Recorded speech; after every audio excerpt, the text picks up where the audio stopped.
A point object O is placed in front of a thin convex lens as shown in the figure. The refracted path of the incident ray shown is best represented by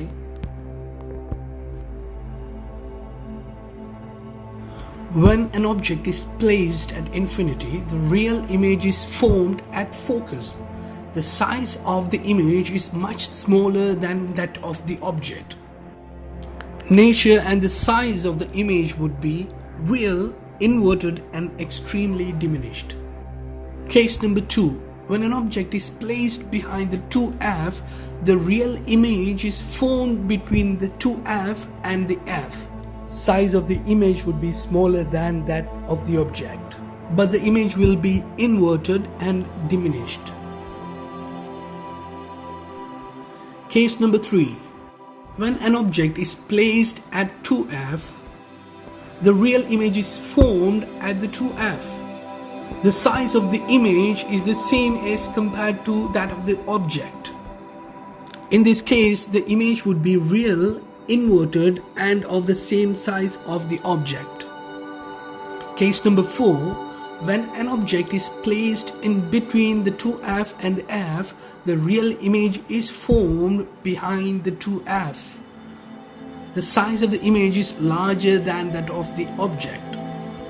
In this situation, the image would be real, inverted, and magnified. Case number 5. When an object is placed at F, the real image is formed at infinity. The size of the image is much larger than that of the object. In this case, the image would be real, inverted, and highly magnified. Case number 6. When an object is placed between the focus point, that is F, and the pole, the virtual image is formed. The size of the image is larger than that of the object.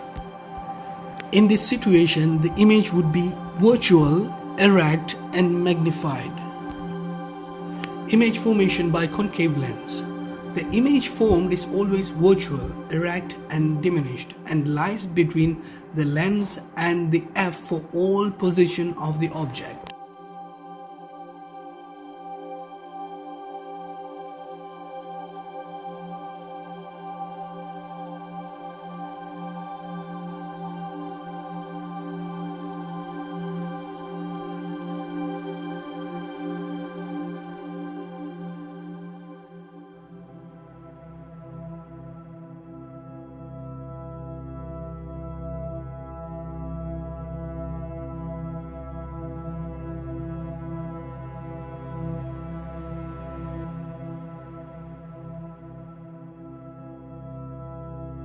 So in this question, the diagram shows that the object is placed between F and the pole.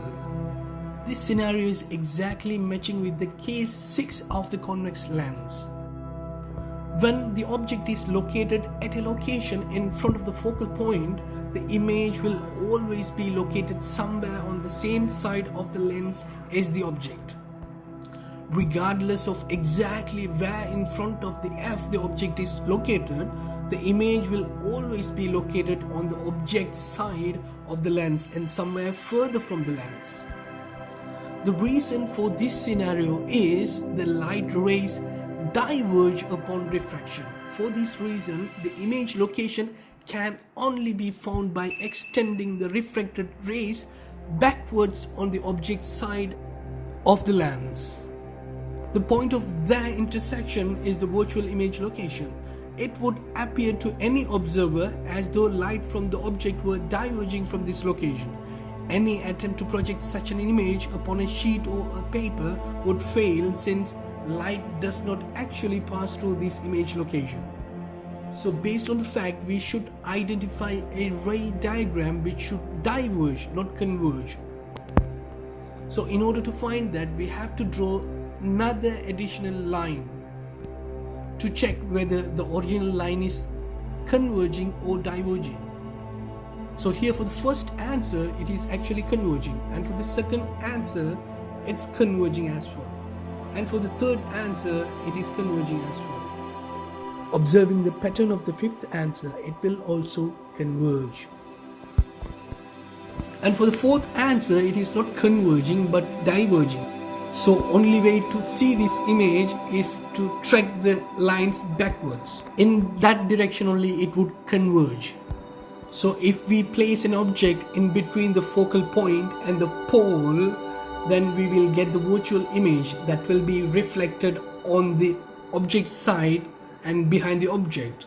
So based on that, only the fourth ray diagram would make a virtual image. So that is the correct answer.